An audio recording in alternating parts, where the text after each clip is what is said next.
Hi guys, welcome back to Hanging Out with Lori. I'm Lori. If you're new here, welcome. If you're returning, thanks for coming back. Today is another installment of Fragrance Friday. I love this series. I love talking about fragrance. I love wearing fragrance. I love the different feelings that I get from the different perfumes because they all invoke a different type of feeling in me. Not one is the same. Doesn't matter if they're in the same family, by the same fragrance house.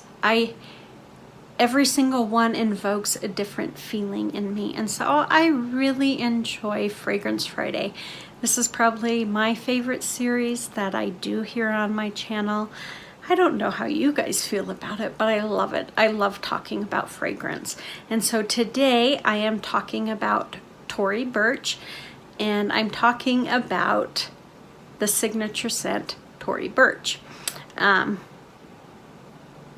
had like 4 samples and a dabber of Tori Burch, and so I put it all into one of my little spray bottles so I could use them all together and not have one here, one there. And so I like Tori Burch. I have smelled Tori Burch before. I've worn it multiple times, and it took a while for Tori Burch to grow on me, for this scent to grow on me. At first I was like, yeah, that's a little too old lady for me. To me, it's a little powdery. It's a little older, which is funny considering my age. But it just, to me, it talks just, you know, older woman to me.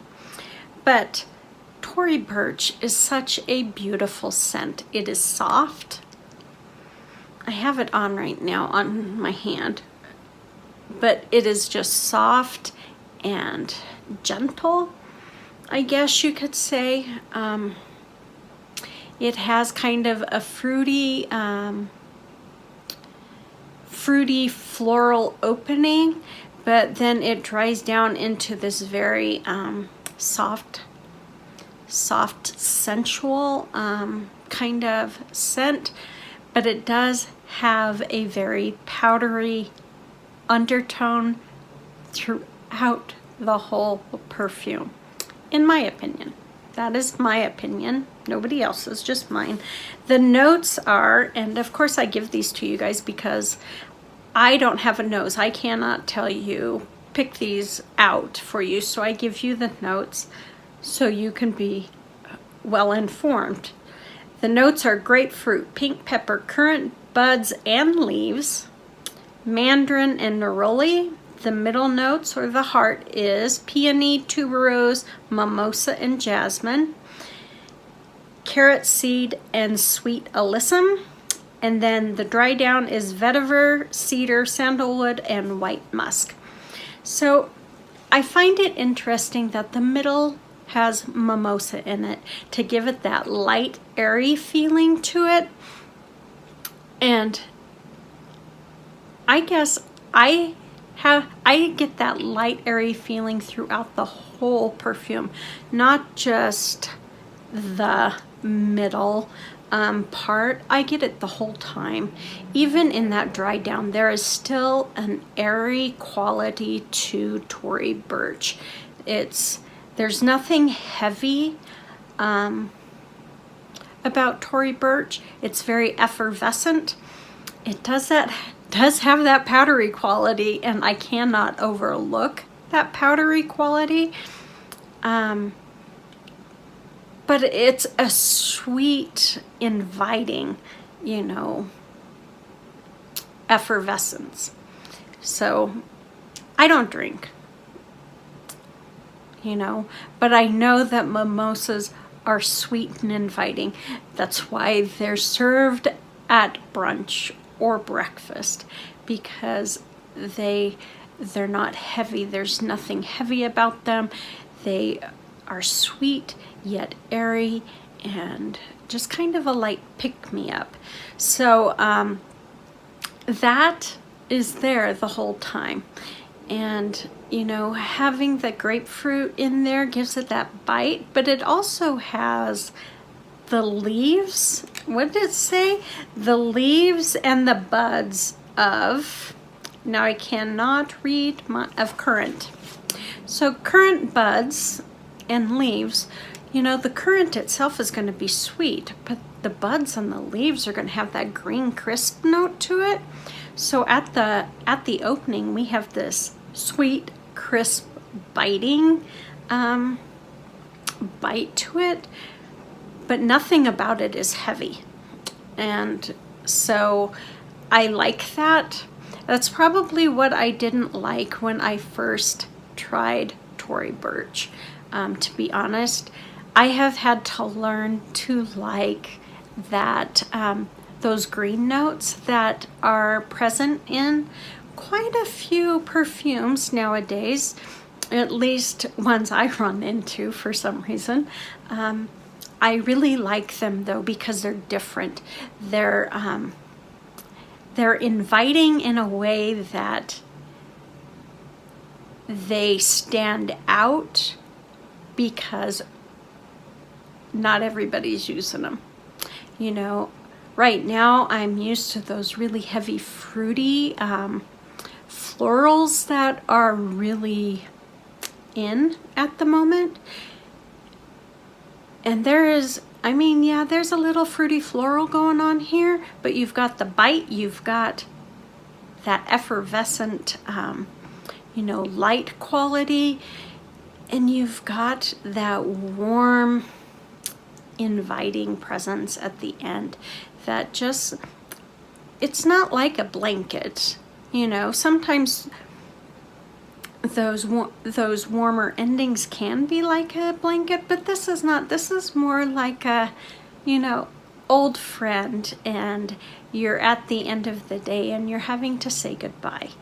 That is kind of what the end of Tory Burch makes me feel like. It's just pleasant. It's comfortable to wear. It's not offensive in any way. You know, it doesn't last overly long. On me, I probably get 3.5, 4 hours of wear on this before, you know, I need to reapply. Even less if I just want, if I never want that dry down to kick in, if I just want that bubbly, effervescent quality there, reapplication, you know, is a lot sooner. But it is inviting, and its projection is not overly, it's not going to take out the whole room. But, you know, someone who is your friend, a dear friend, is going to notice you wearing this perfume. So, its projection probably, I would say, I wouldn't say it's, yeah, I guess it could be moderate. No, I wouldn't say it's moderate. I'd say 2 to 3 people away could smell it. The further away, of course, the lighter it's going to get because of that bubbly effervescence to it. It is definitely something that is more inviting for someone, you know, close, that if they really want to smell it, they're going to have to come and say, hello, Lori. That's what is really Tory Burch. It's not heavy in any way. There is nothing heavy about Tory Burch. And so I think this is perfect for office. I would wear this year round. I think in the colder weather, it might get lost a little, but it's cold here and I'm not losing it. It's not as strong as, say, maybe in the warmer months it might be, but I'm definitely not losing it in the cold. It's still staying present, just not as present as it could. So I say For me, I would wear this year round. I would wear it day or night. I even think this would be a nice date night perfume. I could see me wearing this on a date and my date enjoying it, you know, because it is an inviting perfume. It might be a little airy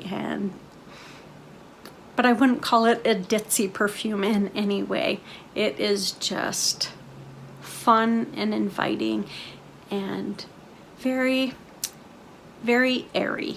So, and usually airy, to me, airy, more airy scents get lost in the cold, where I'm not finding that to be true on this Tori Burch. Now right now I'm at the heart on my hand, and all that floral presence is there. It's just so pretty. It really is. And I'm not a huge floral lover. I mean, you guys know that. And that this middle really truly is a floral presence. It's not fruity at all. I'm all over the board with explaining Tori Burch. So I guess what I'm saying is it's a fruity floral that has a very airy effervescence, bubbly quality about it, but the dry down is very warm and inviting, but not like a blanket, more like an old friend. That's the wrap up for Tori Burch. I took umpteen thousand hours to say it like that. But that's really what Tori Burch is. It is a beautiful scent. I would wear this year round. I would. And I'm glad that I revisited it, that I took a chance on it to re-wear it, and I have truly enjoyed revisiting this old acquaintance. I can't call it a friend because I didn't like it before, but I do now. I definitely do consider Tori Burch a friend. So that is my Fragrance Friday for this week. I hope you enjoyed it. If you did, please give me a like. Feel free to comment, and if you are not already, please subscribe to my channel. It would mean the world to me, and hit that notification bell so you're advised whenever I upload. You guys take care of yourself, and I will see you on the next one.